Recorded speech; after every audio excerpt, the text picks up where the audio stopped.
All right, guys, we're going to start the program shortly. Busy show today. A lot of news to get to today. Do me a favor and hammer the like button. Whatever platform you're watching the show upon, share the show, like the show, interact with the show. Tell your homies. Tell your homies about the show. Big up to the homies. Judah Whitcower, myself, Jerry Miller. We will start the program in a matter of moments. Scott Aaronworth, hello. Scott's watching in Virginia Beach. He is the king of Virginia Beach, and I say often on this program, the biggest foodie in Charlottesville is an Esquire who lives in Virginia Beach, and his name is Scott Aaronworth. Man knows food like the Pope knows holy water, and he knows Charlottesville's food inside and out. Give the show a like and a share. He says, we love you and J-Dubs, Scott Aaronworth. The nickname J-Dubs rings and resonates throughout the hallowed streets of Virginia Beach. Oy vey. J-Dubs is a great nickname. Okay. You don't like J-Dubs? I'm not a nickname person. You're not a nickname person? Why don't you like nicknames? All right, we got to start the program on you not liking nicknames. Travis Hackworth in Danville, hello. Lord and Keswick, welcome to the program. Big ups to Danville. Very bullish on Danville. Love the comeback city. Judah, let's rock and roll. We're starting the show with nicknames. All right. We're starting with nicknames. Have that two-shot ready to go, my friend. All right, let's rock. Quiet on the set.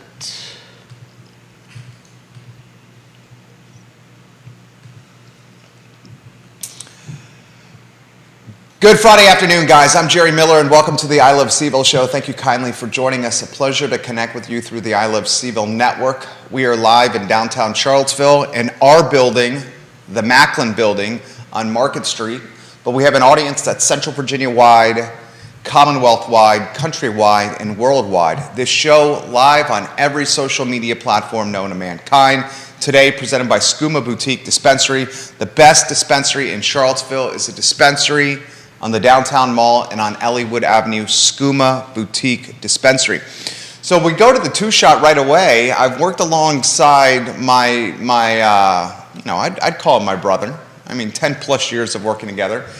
We call it a love-hate relationship. I say I love Judah. I think from time to time he may hate me. And I found out today that nicknames are not something that J-Dubs, JW, JBW, all nicknames I've given you. I found out today for the first time you don't like nicknames. I've been calling you J-Dubs or JW literally for 10 plus years. And I find out today that you don't like nicknames. I'm sure I've mentioned it to you. No, you have never mentioned that to me. I don't know about that, Jerry. You don't like, why don't you like nicknames? I don't mind them for other people. I happen to like my name. Judah is a good name. And I think Judah's a great name. I love Judah. And in the past, I've found that oftentimes nicknames were a way of, not degrading someone, but nicknames are a term of endearment. Carol Thorpe, the Queen of Jack Jewett, hello. For some people, they are. For one, I've got a sister who loves giving people very odd nicknames. What? Which one? Trisha? Trisha loves giving nicknames. Trisha is very mischievous. Maj Paj was what she called. Trisha, you watching in California right now? She's very mischievous, Trisha Whitcower. She's very mischievous. Definitely, she definitely tops the charts on the mischievous Whitcower siblings in the Whitcower family. J-Dubs is a sign of endearment. It's a term of endearment. And also, you will have to admit this. All right, you will admit this for me, okay? I may or I may not. Okay, you'll admit hear this. What it is. Often I have found, while working alongside you for over a decade, people find your name somewhat challenging. That's their problem, not mine. You would agree with that, though? Yeah, but it's a pretty simple name. You would agree with that, wouldn't you? No, I do. I don't understand why two syllables. I don't understand why folks are challenged by the name Judah. It is a very straightforward name. It's a name that's been around since biblical times. That's because it's from the Bible. It's from the Bible, okay? So I don't understand why people are challenged by the name Judah. I think it's a fantastic name. I remember how the nickname, did you remember how the nickname came about? JW that eventually morphed into J-Dubs? No. I mean, it's my initials. Well, I remember like early into you working here, I was like, dude, people are struggling saying your name. Oh. Let's And create a nickname And that's you were easier like, to just say. tell everyone you're J-Dub. Yeah, JW. that's And I'm like, right. No. And it first came up with Andrew Silver and Ivan Rekosh. They were business partners. Andrew and Ivan used to own Zocalo Restaurant. Yep. I remember Andrew now lives in, I believe it's Texas, and Ivan owns Zocalo by himself. I remember Andrew and Ivan saying, oh, J-Dubs, we like this. We like this. But I found out today for the first time you don't like nicknames. Anyway, I regress. Let's go to the one shot and let's talk about some topics today. I want you to go to the one shot here on me, please. And are we over here on this one? We are on this camera over here on the on one? this camera for you're the a good one man. Okay, thank you. So here's the lead of today's show. And then I want to get some perspective from you on the lead of today's show, but I want to go solo first on this. Moe's Barbecue on Ivy Road has sold. I will save who is the new buyer until next week. Next week, we'll welcome someone from the new ownership team on the program to highlight who the new buyer of Moe's on Ivy Road will be. I won't let the cat out of the bag. I will allow, this is the new buyer's place to announce his or her plans on what to do with the business. I will say the new buyer is a friend of the program. The new buyer is local and an experienced, savvy, and successful restaurant owner currently. Okay, I'll leave it at that. Mike and Ashley Abrams, the owners of Moe's on Ivy Road, are also friends of the program. So while doing, and as many of you know who watch this program, I do business brokerage and help broker this deal. Found the buyer. I found the buyer, friend of mine, and brought that friend to two other friends, Mike and Ashley. And we were able to work out the particulars. Business brokerage is not an easy business. It's very nuanced. It's a difficult thread. It's a difficult needle to thread because there's so many moving parts. Mike and Ashley are A++ people, as good as it gets. They are committed to the community. They are great bosses who go above and beyond what an employer should do. Not only creating jobs for the community, but they've counseled and been therapists for their employees and counseled them and just have been this like moral compass and this North Star for so many of how to do things the right way. I remember when Mike and Ashley brought Moe's to Charlottesville 7 years ago.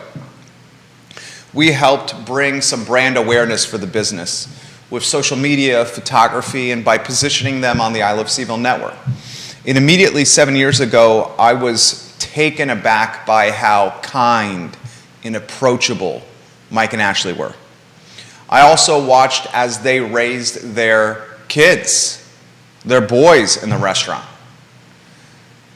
Like so many small business owners, the business becomes a second home for the business owner and his or her family. My wife and our son constantly in this office. Weekends, night times, mornings, we're here all the time. And that was the case for Mike and Ashley. They launched the business from scratch. It used to be a Chinese restaurant, that location. So I want to highlight and commend the Abrams for running a business the right way. People over profits. That's what they've done. People over profits. And because they've run the business the right way, people over profits, the community's been loyal to them. They're extremely successful with this business. Very profitable, this business. They're just looking to do different things. And that's a normal response as humans. We want to do different things from time to time. And this pandemic has made running restaurants challenging. Finding labor to staff a restaurant is so challenging right now. And you're seeing a number of businesses come on the market. And one of the underlying factors of why these businesses are coming on the market for sale, and I'm going to highlight a few others here in a matter of moments, but one of the underlying factors of why these businesses are coming on the market for sale is labor shortages. An entrepreneur who has made it out of COVID in this pandemic, and fortunately right now we're in this endemic stage of COVID, thank God. But the entrepreneur went 2 years of battling COVID, 2 years of the most challenging, headwinds an entrepreneur has ever had, this pandemic. The vulnerability, the uncertainty, the lockdown, the fear, the anxiety, we all had those feelings. Some of us still do, to be in fact. So you get out of this pandemic and you're exhausted. You're stressed out. You're exhausted. And then as you're coming out of the pandemic, you have labor shortages, supply chain shortages, you have rising rates, and businesses everywhere have debt service and rates. When they rise, their debt service payment each month goes up. So you're working harder than ever before. You're more stressed out than ever before. You can't find help. Your cost of goods are going through the roof. You're tired. That's why you're seeing a lot of these businesses hit the market. Let's talk about the next one. Ace Biscuit and Barbecues for sale. Another phenomenal locally owned business.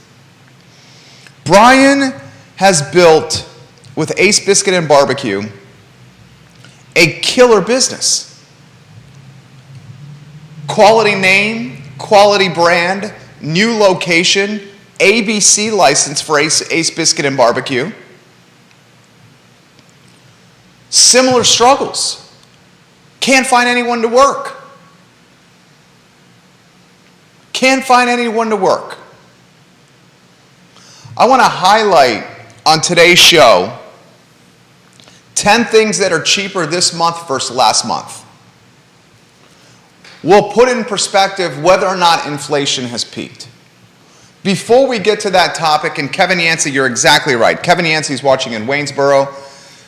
Dragon Lady. It was previously Dragon Lady on Ivy Road before Moe's. Remember Dragon Lady? I do. Me too. Mike and Ashley took a building and made it better. Everything about that building, when they got there and to where it's at now, the Ivy Road Moe's is better. Looks better, structurally better, inside look better, better ambiance, it's just better. Thank you, Carol Thorpe. Thank you, Kevin Yancey. Got some folks wishing me a birthday. Happy birthday today. Thank you, Lauren. Very grateful. Before I get off the topic of Moe's and why these businesses are hitting the market, and another one in the High Street area is about to hit the market for sale. It's not official yet, so I'm not going to make that announcement, but I just relayed to you that Moe's on Ivy Road is going to have a new owner.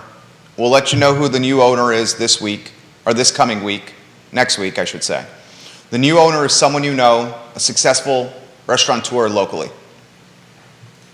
We also let you know that Ace Biscuit and Barbecue is for sale. You were surprised by that, Judah. Well, they recently... We got 2 shot. Make sure you're on camera. Your adoring fans need to see you. Did you wave to your adoring fans? I did not. We're still going to sell those Judah posters. Go ahead. Yeah, I was just surprised because it wasn't all that long ago that they, expanded their business. Yep. Went to a new location. Yeah. Did a build out. He's exactly right. Dropped a lot of ducats on the build out, Ace. Yeah. A lot of money on the build out. Have you been to Ace? I have. I don't know. I don't think I've been to the new place. It's dynamite. The food is fantastic. Concord Avenue now. They were Yeah. tucked away. Was it on Henry? Was it Henry Avenue? Across was- from ProLink? Just off of Henry, I think. Was it just off? Where was Ace at previously? Was it just off of Henry by Yeah. ProLink, close to the railroad tracks? Yeah, something like that. Now on Concord in a much larger spot. Look, was I surprised that Ace hit the market for sale? Yes. Was I surprised for the same reasons that Judah was? Yes. But I know how hard it is to be a business owner. I mean, it is like hard.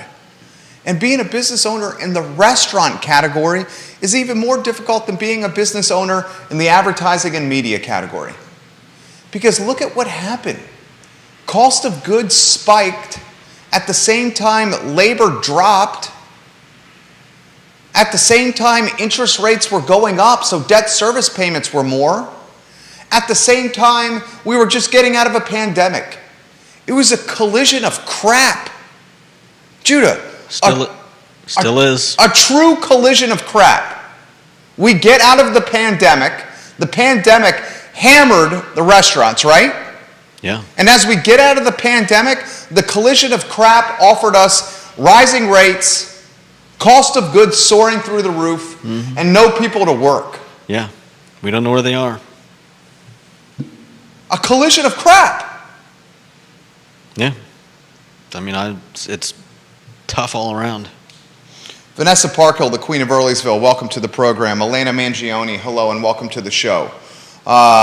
Elizabeth Nisos, hello and welcome to the show. I got 3 states watching, and what I can see, 7, maybe 8 different zip codes in the Commonwealth watching here right now.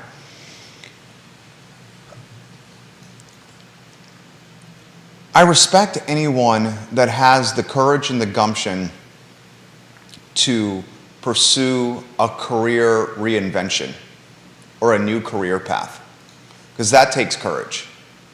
Starting something from scratch or doing a completely different line of work, especially as you grow older, is challenging.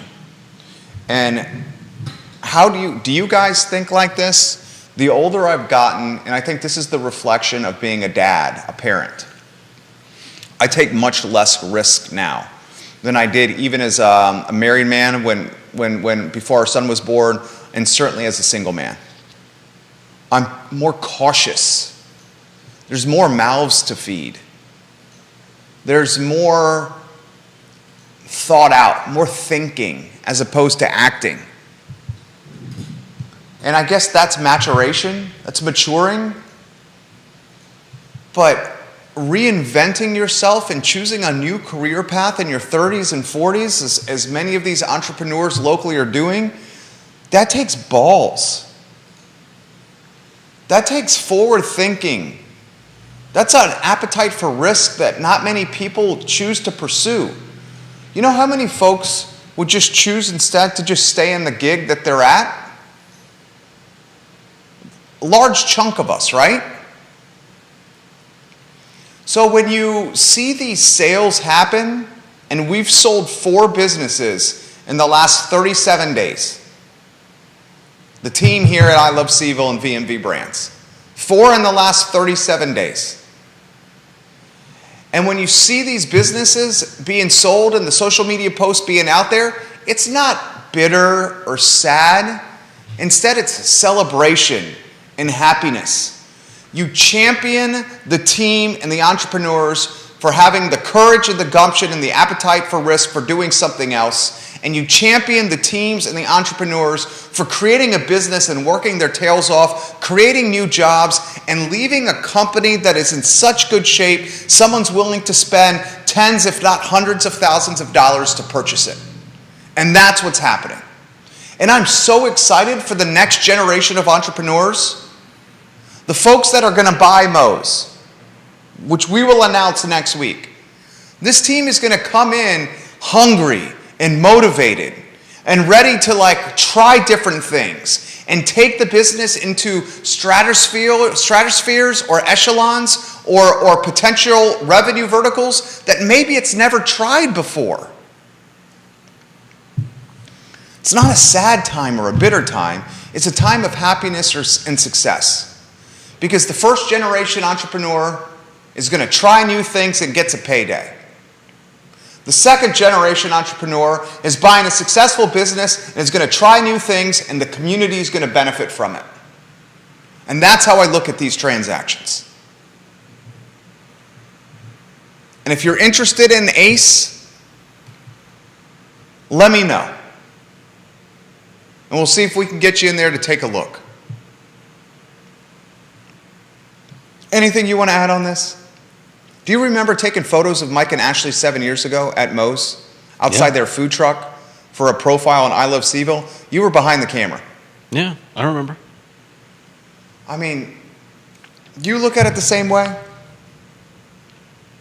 Yeah, they were great people. I'm glad they're doing well, and sometimes it's time to move on. It sounds like they both have big plans in the future, and I wish them all the best. Well said. Well said. Well said. Scott Aaronworth says, I will buy a poster as long as J-Dub signs it. I'll sign it, but you won't be able to read it. You will buy the poster. Jason Howard, the king of Rio Road, says, I picked up dinner at El Carbone off Route 29 last night. Great food, and they were busy with in-person and takeout the entire time we were waiting. They survived the pandemic and thrived, and their second location on 5th Street, they expanded. Jason Howard, good comment. Ate there for the first time with my mom after church a few weeks ago. El Carbone is legit. Yeah, it was good. Did you eat at the 5th Street or the one by Coors Brothers? Let's see. We ate at the 5th Street one. You ate the 5th Street one? Yeah. What'd you get, the chicken? Or the Let's see, tacos? what did I get? It was a few weeks ago. I think I got the flautas. Oh. They Tell me were- about the flautas. think I like that's what just we saying got. that word. Flautas. I think that's what we got. Flautas. They were. Am I saying it right? Flautas. I don't know. Do I look Spanish to you? Flautas. You look like a smart guy. They were delicious. They were gigantic. Flautas. I was looking at the menu and I was like, 4, that's cool. And then there's like a 2 order, and as we're just about to order, somebody walks out with a tray to hand to a customer, and I'm like, is that what I'm ordering? I think I'll just get 2. Flauta. And you're saying it right? Flautas? Flout? I mean, how else would you say it? It's Flautas. Can you say it for everybody? Flautas. Oh, that's very good. Flautas. I like it. But I have no idea. Scott Aaronworth says, that's how you say it, and he says, y'all are on fire right now. Scott Aaronworth, I love you, homie. Danny O'Day says, happy birthday. Thank you, DOD. Very much respect your viewership, listenership, and perspective. Scott Aaronworth highlights the old dirty bastard at Ace Biscuit and Barbecue. Ace is damn good. Danny says, I freaking love Ace. The old dirty biscuit is one of my favorite meals in town, and he brings everyone who visits to Ace. Yeah. We have an abundance of riches in barbecue. Ace is off the chain. Yeah. I said on the show earlier this week that the wings at Moe's, the smoked wings at Moe's, if you like smoked wings, that they may be the best wings in town. I think the best wings in town, I've said on this talk show many times, are either Chim, Jay Pun's wings, or Mike and Ashley's wings. The best wings in town. I've said that multiple times. Dino's rank up there pretty high. Dino's is damn good. We were talking about wings on Tuesday on this talk show, and Judah got so hungry. Judah has a voracious appetite, for anybody who knows. A voracious appetite. This dude can eat a horse, but he keeps the weight off. Slim and trim. Well, I don't really eat all that much, but when I get a chance, Dude, I will when you dig eat, in. you freaking eat. Yeah, because You go after it.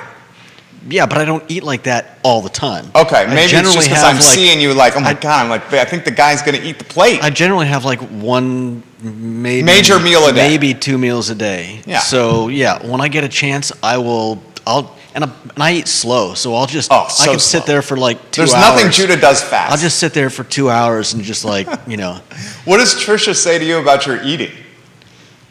She's got to zing you on the eating of the food. Trisha, are you watching, Trisha? It was my grandmother that had the biggest problem. Your grandma threw shade on you because Oh, you were a yeah. slow eater? But the problem was we would sit. Grandma Wickhauer? We'd go to a restaurant. We would sit there while she ordered her first 2 Martinis? Jim Beams. Jim Beams? You've seen the card, haven't you? No. Oh, shoot, I don't have it on me. It's pretty hilarious. I'll bring it in sometime. Jim Beam? Yeah, Jim Beam on the rocks, and she'd She ask drank Jim Beam on the rocks? and she'd ask for an extra glass with ice, so she Wow. could add ice to it as she went.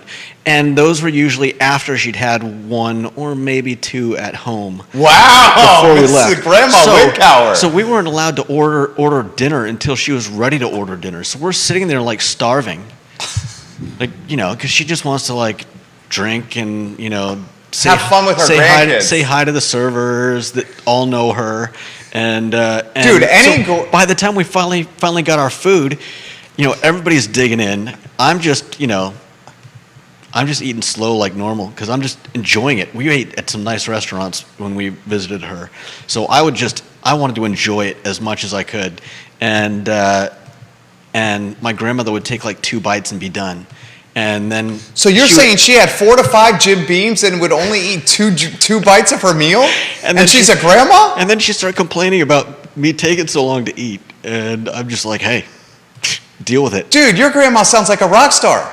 4 to 5 Jim Beams? I mean, I've heard of bourbon drinking grandmas, but I've never heard of bourbon drinking Jim Beam grandmas. Did she smoke Marlboro Reds? I think she smoked Parliaments. No, she did not. Your grandma smoked Parliaments? This Grandma Wickower sounds amazing. Your grandma drank Jim Beam on the rocks and smoked P-Funks. Yeah. She sounds amazing. She was a character. Did she dip tobacco too? No, nothing like that. Was she no dip? No. Dude, I rest in power, Grandma Wickower. You sound like an amazing human being. She was wild. Did she get hammered? She was like 4 to 5 Jim Beams and 2 bites of dinner. You're going to get hammered if you're a grandma. She was super high functioning. I think towards. Wait, are we talking about high functioning how? Alcoholic. Oh, okay. How so? Well, you're just asking me how she'd drink 3 or 4 like straight drinks. I mean, you'd be impressed with that, right? You're impressed with that. Yeah. Yeah. Because I doubt she was very big. She could drink me. Oh, she was like 92 pounds, and like if she ate more than like a few bites, she'd worry about gaining weight. Yes, it does, Lauren. Yes, it does. I was thinking the same thing. Sounds like, she says it sounds like my mother. She had some issues towards the end where she probably should not have been driving home from some of these restaurants.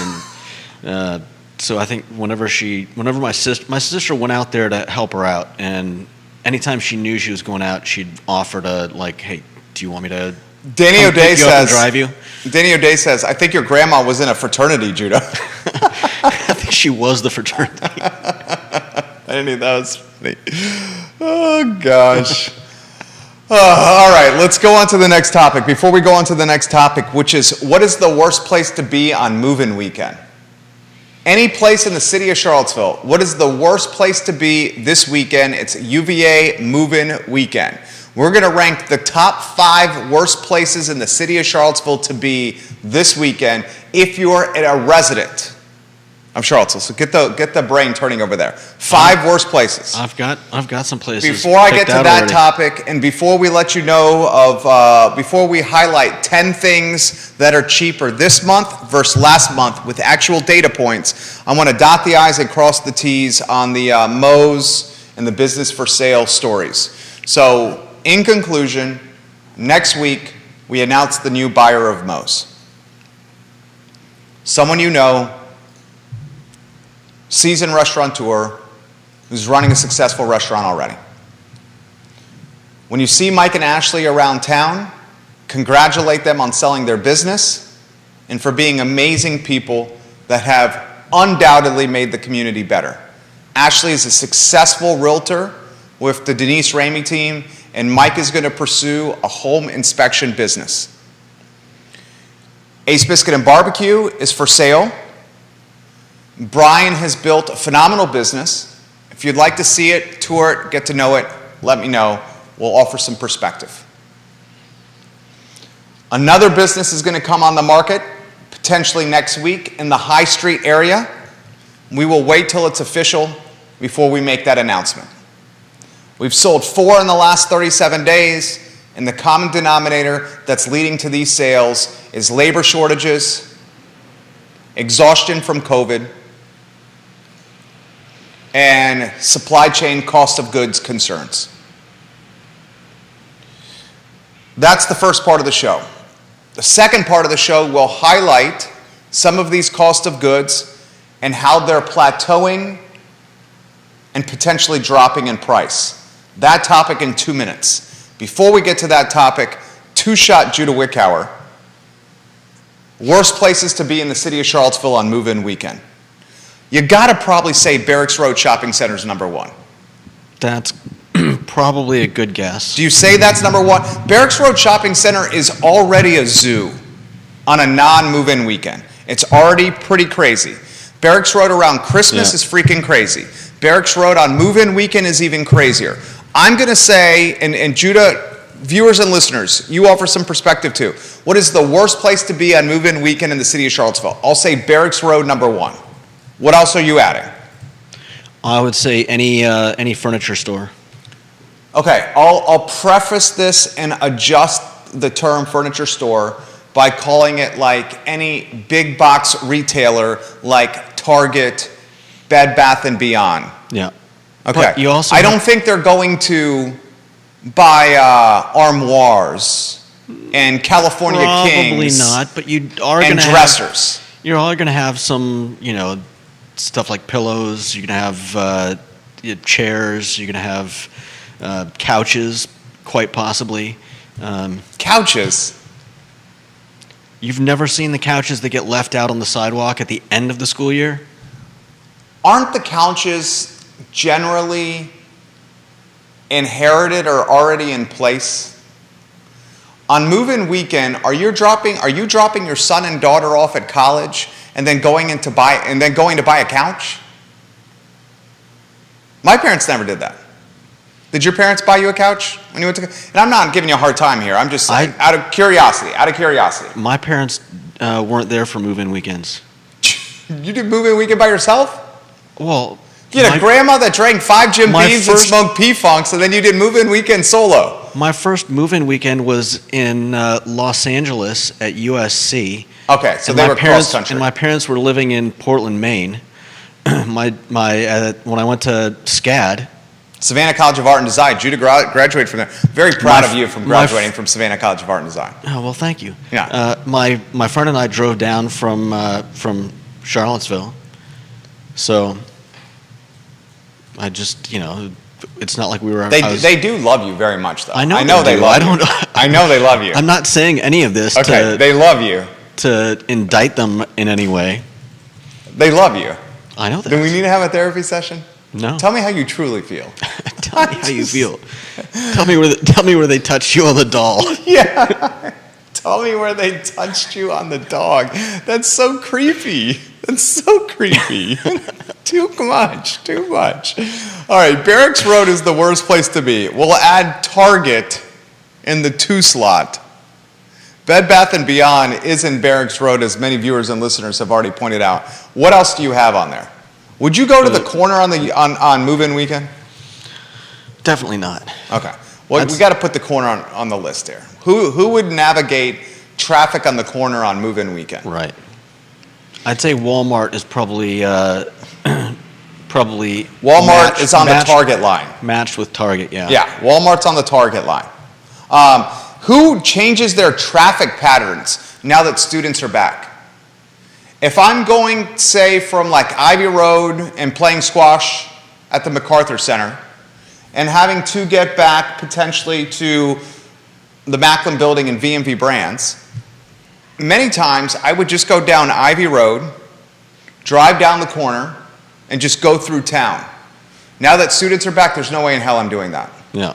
I am now getting on the bypass and driving the bypass to the Park Street exit, downtown Charlottesville, and then taking Park Street, avoiding the corner and Main Street like the plague.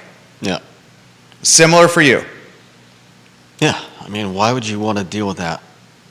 Now, the positives obviously are we now have, there's 4,000 UVA students in the first year class. They just released this data. If you go to news.virginia.edu, the official UVA website, the lead story is the class of 2026. There's 4,000 students enrolled in the class of 2026. So if we just use that number, I do believe, did we ever figure this out, if this is the largest one in UVA history?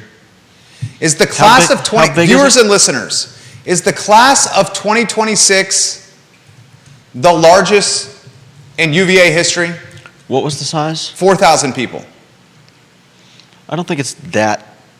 I couldn't find a whole lot, but I did find this article from October 2020 that said enrollment rose, blah, blah, blah, from 2019. That increase coincides with an incoming first-year class that is the smallest in 4 years. The class of 2020? Yes, the smallest in 4 years at just 3,785 students. Okay, so that sounds like the delta is pretty small. Well, no, I mean, they have a threshold they try to meet every year. Yeah. I mean, they understand limitations based on how many students they can handle. And they try to push it to that limit every time. And how they make more money as their overhead goes up year over year is they just raise the tuition. They raise the cost of room and board. They got profit centers all over the place. Part of your tuition, there's a line item the money's going to the athletic department, for example. I just meant the difference between their smallest in 4 years and their possible highest now is what, like 300 people, 300 students. Just over 200. Yeah, so he's saying the delta's not that big. It's a good point by him. I do believe 4,000 is the highest, is the most that they've ever had in UVA history, first years at UVA. I do believe it's the most ever. And when tuition is this expensive, Home Goods is another place that people say they would not be, or Target, Costco, or Walmart. Janice Boyce Trevelyan says, thank you, Janice. Costco from Kevin Higgins as well. He says Costco is a mess right now. Multiple people are saying Barracks Road. Scott Aaronworth in Virginia Beach says his places he would avoid right now are Mincer's and Bodo's on the corner and Starbucks on the corner. Those are all good calls. But, for every point of frustration and stress the students are causing around here, let's remember you got 4,000 first years. Let's use the number 4,000, say 16,000 undergraduates. I don't know how many are in the graduate schools, probably another 10 or something. I mean, you're looking at between 26 and 36,000 people that are in the city that weren't here last week, that are driving, that are spending mommy and daddy's money in our town. They're spending mommy and daddy's money in our town. And when are they most apt to spend mommy and daddy's money in our town? When mommy and daddy are there. Yes, and also the first month of school, when there's not a lot of stress.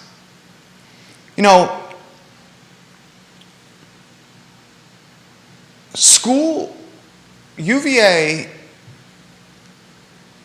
is hard. And it's gotten more challenging since I went there. 2000 to 2004. It's gotten more challenging because the level of application, the volume of applications or applicants to the school is greater than ever. So as you have more applicants, you can be more choosy with who you're admitting. And they're admitting the best of the best. The degree has gotten more prestigious. And I'm not knocking anyone that graduated years ago, decades ago. I'm just saying it's more challenging to get into school now. The kids are more credentialed than ever before. You look at this news.virginia.edu story, listen to this stat. Of the 4,000 students coming into UVA, 80% of them were in an honor society of some kind. Wow. 3,200 of the 4,000 were in an honor society of some kind. 92% actively participated in community service.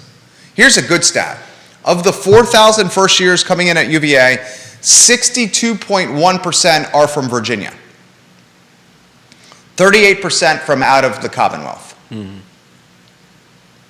16% are first-year students, first-generation students. First of their family to go to college. That's legit. I said this story on Real Talk earlier today, Real Talk with Keith Smith. I was having a old-fashioned and some what are those fries that I was eating last night? I always draw a blank on this. Parmesan? Or Parmesan truffle fries. I always forget the truffle fries. I was having an old-fashioned and Parmesan truffle fries last night at the Mill Room. And to the left of me was a family from Buckhead. Buckhead often watches this show. There's a lot of UVA graduates that live in Buckhead. But there was a mom and dad and a rising first year, a daughter sitting to the left of me, and a mom and dad and a son from Manhattan sitting to the right of me. We all got to talking. And they were picking my brain about Charlottesville. Each of them brought this up. The dad from Buckhead and the dad from Manhattan. They each wanted to buy a house off grounds for their daughter and their son to then house them and welcome friends in. And it was to the point where they had done business model and calculations and extrapolations and had narrowed down where they were going to purchase. Yeah, I mean it's a great investment opportunity. My friend at Sabina College of Art and Design, his dad did the same thing. His dad was a dentist. Decided it was a better investment to just buy a spec home in a spec neighborhood and let his son live there throughout college, and then have a property that he can sell rather than waste money on rent. So, well said. You got the Manhattan family out of state, one of the 38%, and the Buckhead, Georgia family out of state. These people are dropping serious ducats for their son and daughter to go to UVA. And they're straight up saying, we're going to buy a crib in Seaville as an investment opportunity. Yeah, I mean, think about it. You rather than tossing rent money out the window, you buy a place. Your kid can... And then you collect rent from your kid's friends. Your kid lives rent-free. Yeah. And when the kid graduates from college, you sell the house. Yeah. You're surpassed your 2-year window for capital gains exposure. You're over 2 years. Yeah. I mean, it's genius. It's win, win, win. It is well, it's not win for the Charlottesville local. Well, I wasn't talking about the Charlottesville The local. Charlottesville local gets screwed because that takes housing stock out of the equation to potentially buy, and rent. So Yeah. the Charlottesville local undoubtedly gets screwed. I'll take it a step further for you. I was playing yesterday squash with a Darden first year. A first year in the Darden school who was pursuing his master's in business. How much do you think he's taken in debt for 1 year at Darden? All in. And then I'll ask you, what do you think about the taking interest... in debt for everything and beyond the school? Yeah. Beyond tuition? Yeah. Man, I don't know. For a year? Everything. This is a very difficult question to answer, so if you're not close, I'm not going to zing you. $85,000? $117,000. Ooh. Sometimes I ask questions that I probably shouldn't ask, which you know, but that's who I am. I said, so how much are you all in? Living, everything, quality of life, food, drink, tuition, books, room, board, everything. $117,000. What do you think is interest rate on 117? 1 year. That's 1 year. That's 1 year. What do you think his interest rate on 117,000 was? I mean, is that like a average? He's going through like the loan providers. I asked him his interest rate as a follow-up question. He cringed. He didn't mind saying the 117,000. He cringed when I asked him the interest rate. Good grief. I mean, 7%. 7%? 7%. Yeah. 7%. Then I followed up with an even more awkward question. And then this was the last question I asked him because I could tell he wanted to walk off the court and not answer my questions anymore. I said, how long is this going to take you to pay back? He thinks about 15 years. Okay. 15 years to pay back is what he said. And I said, will your employer cover this debt for you? I guess I asked him another question. He said no. They will not. Yeah. $117,000 at a 7% interest rate, first year at Darden School, from the horse's mouth, the first year himself. Man. That is astronomical. Yeah, that's crazy. That is crazy. That is absolutely crazy. Is that not crazy? Oh. And how many years, Kevin, Scott, Carol, how many years is an MBA program? How many years is an MBA program? Is it 3 or 2? Is Darden 2 years? Kevin, is Darden 2 years? I'm generally curious of that. Is it 2 years? MBA is okay. Thank you, Scott. 2 years. Yes, the 117,000 is just for the first year, Scott. Just for the first year. That is absurd. So 2 years. Thank you, Kevin and Scott. Thank you guys so much for helping us with that. So 2 years. Quick math. That's $234,000. Yeah. At 7%. The 7% is a higher interest rate than what you could get to buy a house. Yeah. $234,000 For 2 years. Good night. And you know what he said? He goes, "This is what I got to do to go to the place I need to go." That'll stick with me for a while. He goes, "This is what I got to do to go to the place I need to go." Yeah.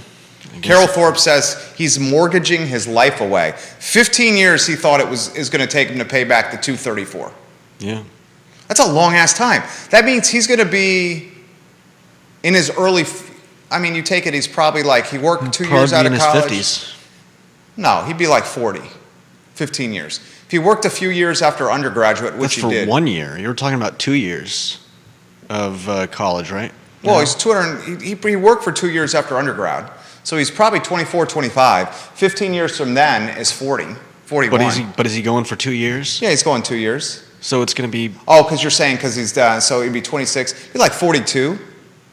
Yeah, but you were saying it was 15 years to pay off the 1 year. No, 15 years total to pay it off. Oh. Okay. Yeah, he said to pay off grad school was going to take him 15 years. I gotcha. Yeah, and I think he was estimating his monthly payment at somewhere in the neighborhood of like $825.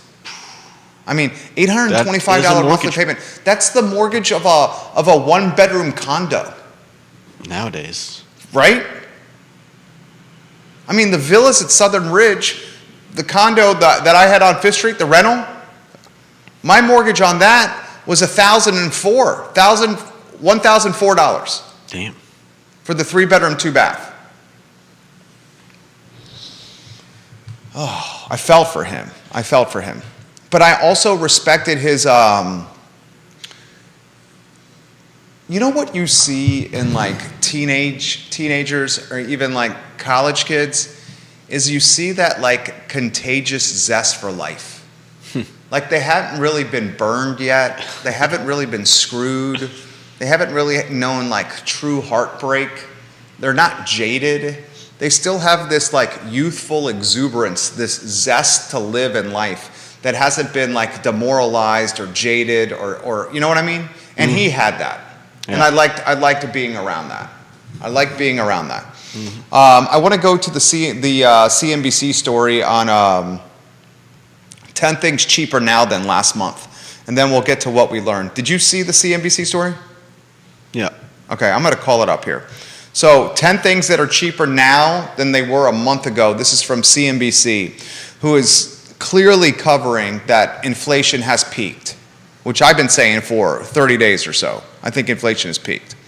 10 things that are cheaper now than they were a month ago. Boneless, skinless chicken breast. It's down 24% Yeah, I think I saw it was down to below what it was pre-pandemic. I mean, think about that. Boneless, skinless chicken breasts are down 24% month over month. Butter is down 13% month over month. 12 large white eggs down 9.3% month over month.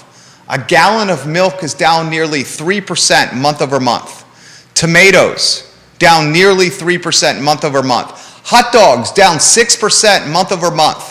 Car rentals are down 9.5% month over month. Has anyone rented a car in 2022? My wife, we had a car in the shop, and I needed a car, so my wife took a car, rented a car in July to go visit her parents in Southampton, New York. Round trip, it was darn near close to $1,000 to rent a car. And we didn't keep the car. She didn't keep the car during the stay of the visit. When she got there, they went to the rental shop and dropped it off. Yeah. And when they left, they got the rental car that they were leaving, and we went to the rental shop and dropped it off when she got back to Charlottesville. So, to Long Island, 2 days of rental? not even 2 days, it was almost $1,000. Rental cars are down 9.5% month over month. Gas is down 8% month over month. Airfare, 8% month over month. And a night in a hotel room, 3.2% month over month. What struck you for that? Anything? I mean, the biggest one is obviously boneless, skinless chicken breast. I mean, that's just crazy. And then it does say further down that chicken breast prices slipped, blah, blah, blah, but other parts of the chicken are declining as well. Chicken wing prices have been trending down and now cost less than they did pre-pandemic, which is just wild. But I mean, it's good for the restaurants. yeah, definitely good for Good for the consumer. Good for us having money in our pocket. I mean, groceries were getting out of control there. But they do make some interesting points in the article later on. 1 month of prices falling is not a trend. And another person says might be a little too early to start taking a victory lap because some of these prices going down could be indications of a coming recession. That's what I'm worried about. I'm worried about that. I'm worried about gas dropping so quickly because demand has just completely diminished. Yeah. Not because gas is going back to where it should be. Gas is dropping in price so fast and has gone down, what, $1.40 in less than 60 days? Because we're choosing to stay in our house because we don't have the money to afford the inflationary period we're in. Yeah. So we're not driving. Gas is going down in price because demand is not there. It's not because we're finally working our way through inflation. It's because demand is dropping. And crappy demand is a reflection of what could be to come. Yeah. You feel the same? Unfortunately. Yeah. I mean, I don't want it to be true, but Such is life. yeah. Judah's on target. Carol Thorpe giving you some props right now. Thank you, Carol. Judah's been doing a good job. What did you learn this week? I don't know how many of our viewers know who Steve Keen is. He's an artist. Yeah, he's a local artist, and he's there's a gallery of Steve Keen works in Charlottesville area homes. So get this. This is very, very cool. You're doing a good job today. I texted my mom because I remembered this painting that looked very much like a Steve Keen painting in my grandmother's house. No way. And- The 5 Jim Beams grandma. Yeah. Okay. My mom said she had several Steve Keen paintings. And I think these are from before we even moved to Charlottesville. So I don't know how she got turned on to him as So an where are the artist. Steve Keen paintings now? And she said she's pretty sure that my sisters got them. I just got a text from Mandy. Trisha and Mandy took the Steve Keens?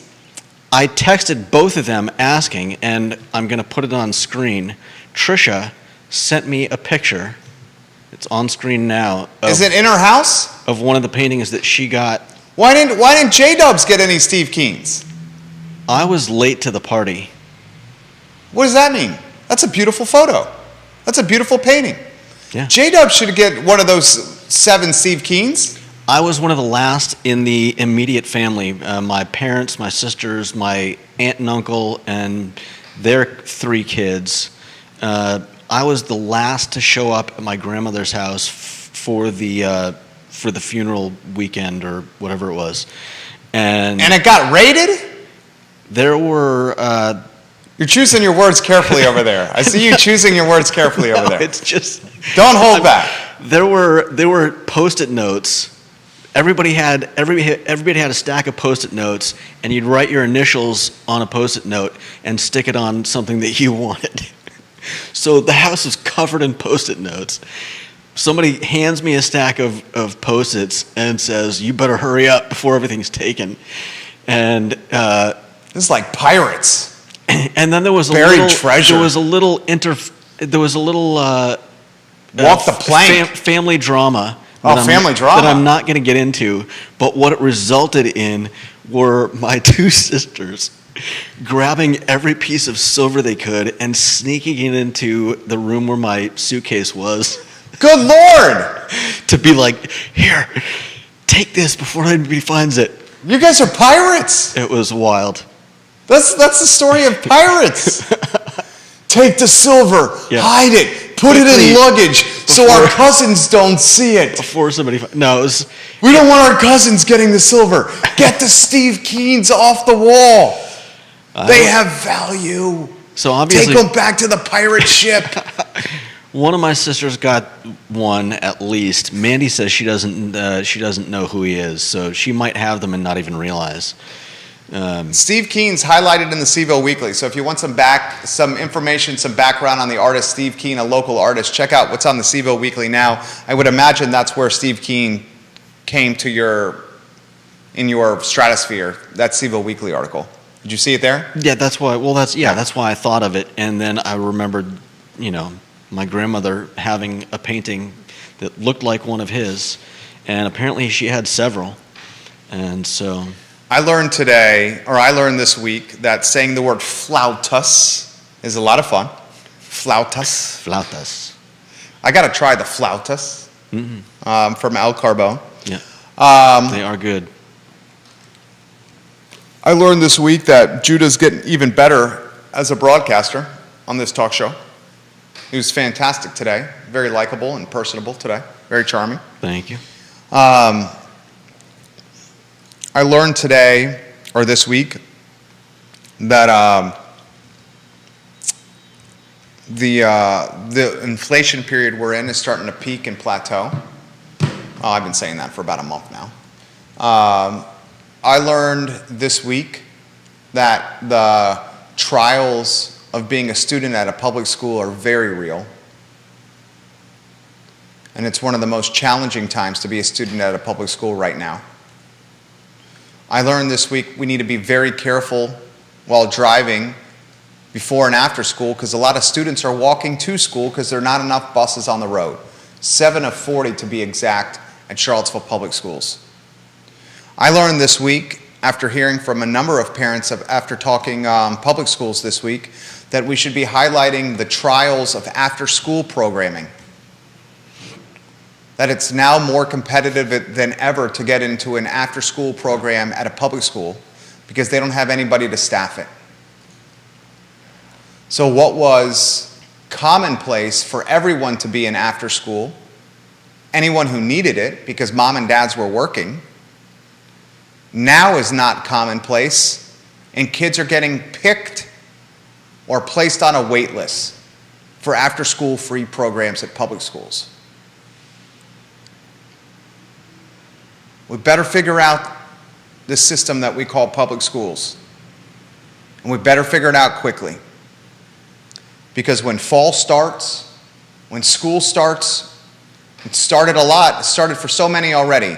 But when it starts for the rest of the kids in the area next week, you may not want to hear this, but the educational gap between public and private is wider than it's ever been. And from my standpoint, how you're going to close that gap, the easiest way to do it, the quickest way to do it, is to pay teachers at public schools way more money. Because if the private schools can beat the public schools with technology, if the private schools can beat the public schools with student-teacher ratio and small classes, if the private schools can beat the public schools with amenities and athletics, if the private schools can beat the public schools with success on AP exams, if the private schools can beat the public schools with college placement results, how the public schools are going to win that battle is by paying the teachers substantially more money than the private schools. And then you get the talented teachers to stay in public, And when talented teachers stay in public, the students will follow. And the success will follow. And as I've said on this program many times, I'm all for making public schools as safe and as welcoming and as approachable for all students. Male students, female students, transgender students, whatever it may be. But before you start doing that, you better pay the teachers more money. Because you're losing them, and you're losing them fast. That's the show. Judah crushed it today. Can I leave everyone with a little weekend bon mot? What is that? A bong mot? It's a little like. I've never heard that word before. Let me see. How would you explain it? Bon mot. I may be using it wrong. Bong mot? Bong? A witty remark. It's actually not very witty, but it is. It may be. B-O-N-G? Bong? No. B-O-N space M-O-T. Oh, sorry. B-O-N space M-A-T? M-O-T. M-O-T. Hold on.